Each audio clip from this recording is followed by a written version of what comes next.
Ilang taong ka na ba naging single mom? Bali, 4 years po. 4 years. Sa loob ng 4 years, wala kang naging boyfriend? Meron naman po, pero Hindi masarap. iniwan. Iniwan din. Hindi masarap kasama. Iniwan din po. Hindi naman po. Iniwan mo? Siya po. Nagpaalam po kasi siya. Sabi niya po, mag-apply daw po siyang isang fisherman sa ibang bansa po. Then, Tapos? pinayagan ko po siya. Binigyan ko po siya ng 4K para mag-apply. Hey, Risa. Tapos? Pero, hindi na po siya nagparamdam after nun.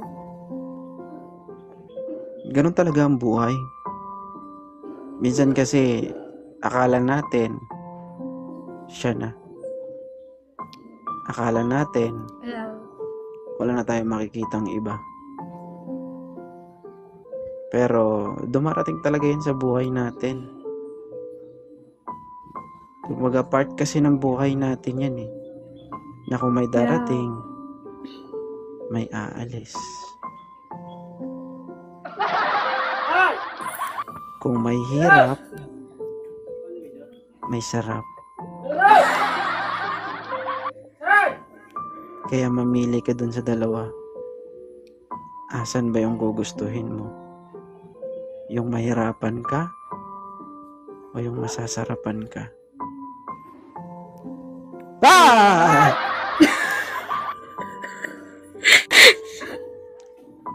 Ano?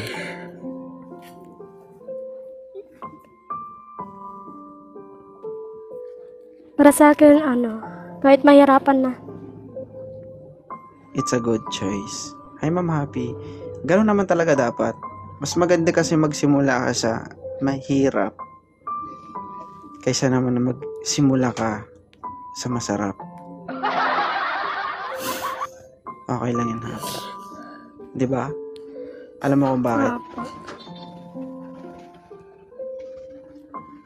Kasi kapag nagsimula ka sa hirap at na-survive mo na yun, natapos mo na yung paghihirap, syempre, di ba? Parang ano yun? Pag-aaral. Di ba, bago tayo makapagtapos, bago tayo makapagtrabaho, kailangan muna natin maghirap.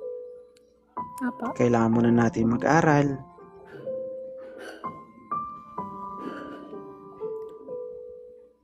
Nag-PK na kami. Pero wala pa, isa pa lang.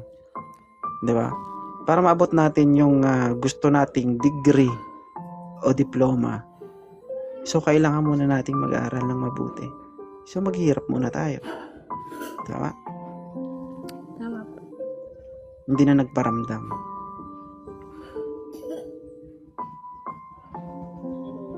Ako kasi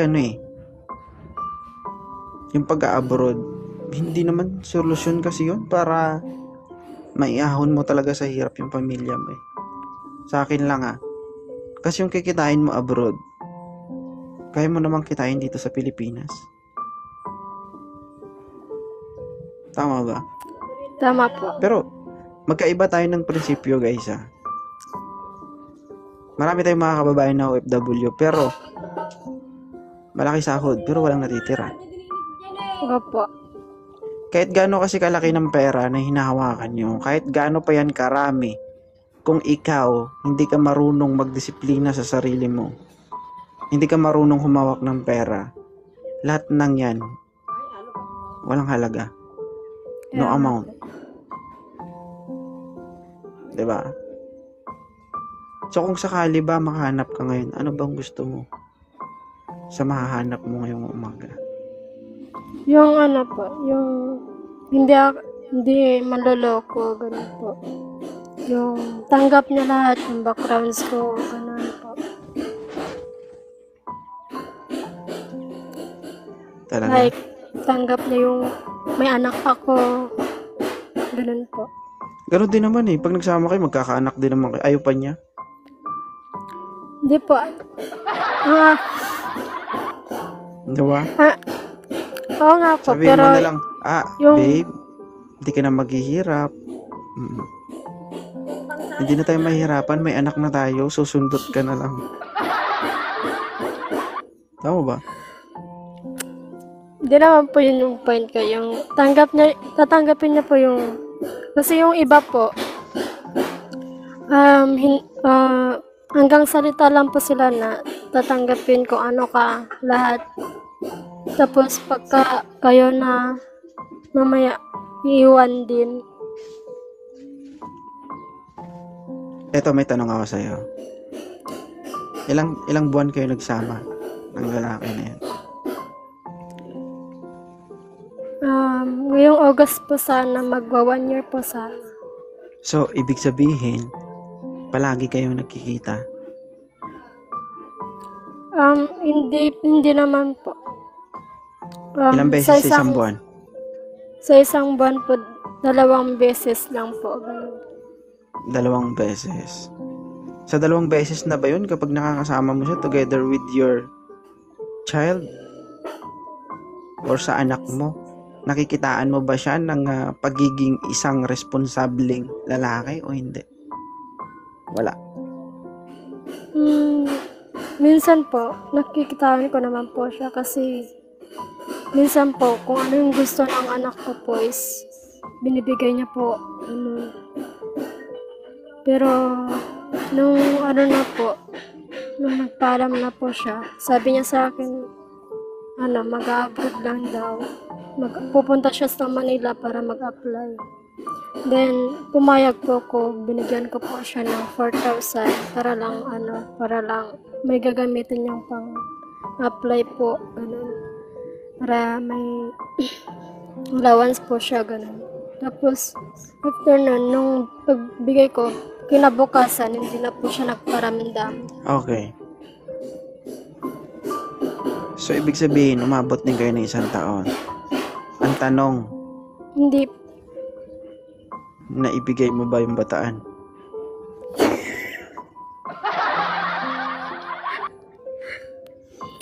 Oo naman po.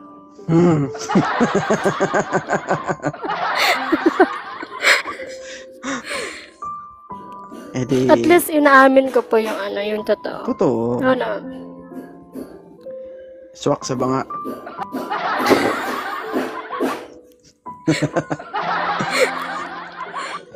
So, yun na yung magiging basis or reference mo para matuto ka sa mga bagay-bagay.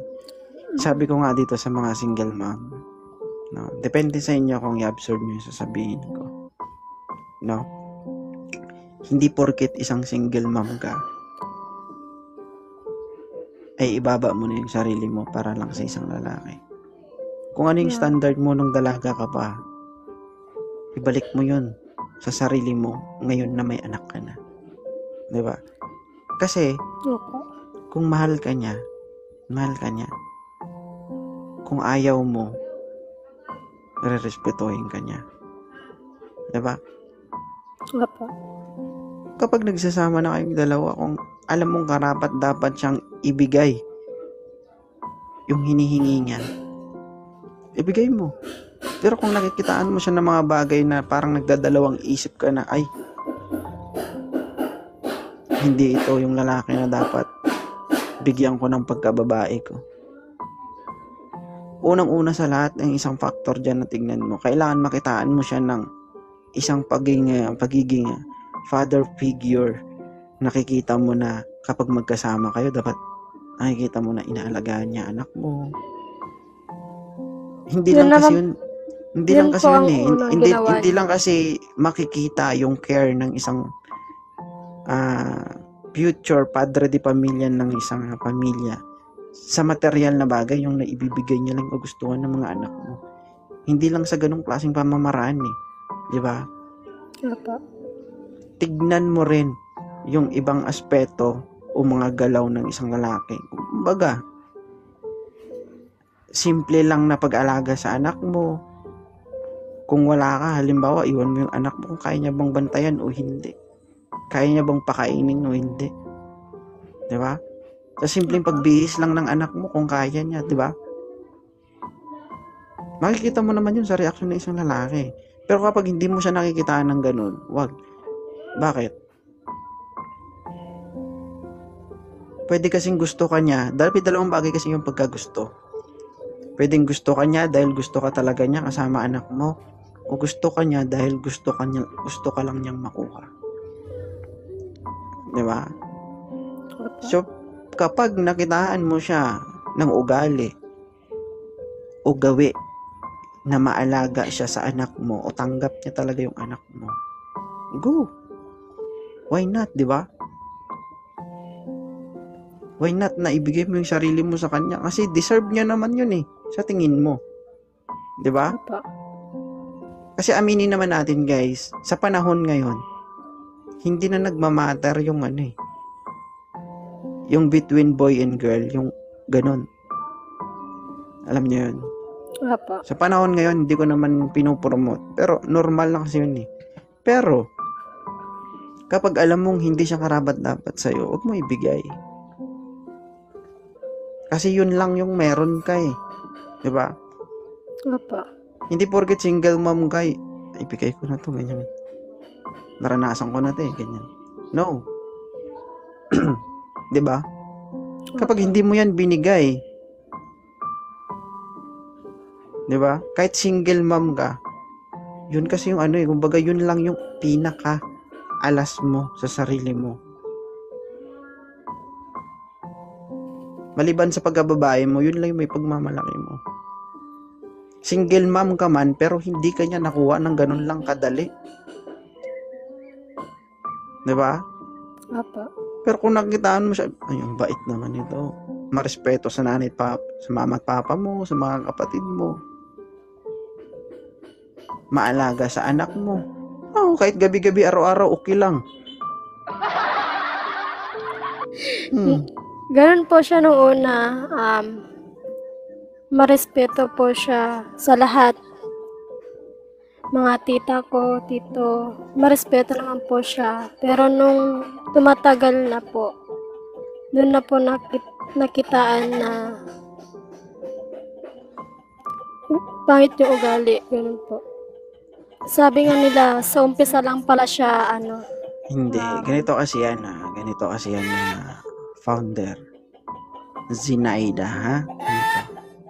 Hindi ko naman sinabi na agad maibigay. Okay? Kasi ang taong may gusto sa isang babae, lahat ng tama, lahat ng maganda sa paningin mo, ibibigay niya yon. Wala siyang ipapakitang mali.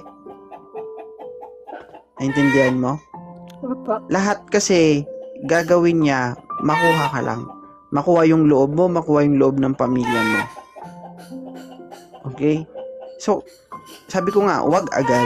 Kailangan mo munang mag-observe, kailangan mo munang mag-imbestiga.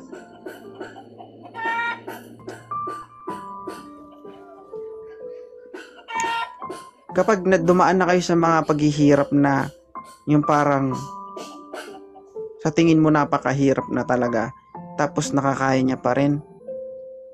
Tulad niyan, isa kang single mom. Nagsasama kayo. For sure, maraming mga taong nanghuhusga sa inyo. Sa kanya, lalo na sa kanya. Tama? Opo. Kasi single siya, single mom ka.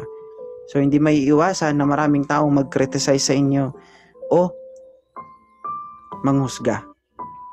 So, dun mo siya i-observe. Kumbaga, nakakaya niya yung bagay na yun. Kumbaga, pinaglalaban ka niya sa mga taong nanghuhusga sa inyo. Kapag nakikitaan, ganun, respeto, pag-aalaga, ganun. At hindi lang dapat doon. Kailangan mo ring alamin yung pinaka bad side niya. Kung ano ba yung ugali niya. Kung ano ba yung pinaka worst na ugali niya. Paano ba siya magalit. Kailangan mo munang alamin lahat yun bago mo isuko yung bataan. Diba? Kailangan mo munang alamin lahat. Sabi ko nga, kailangan mo munang maghirap. Kasi ikaw din ang aani nun eh. Diba? Opo. Ay, Lenlen. Ikaw yung aani nun pagdating ng panahon. Diba?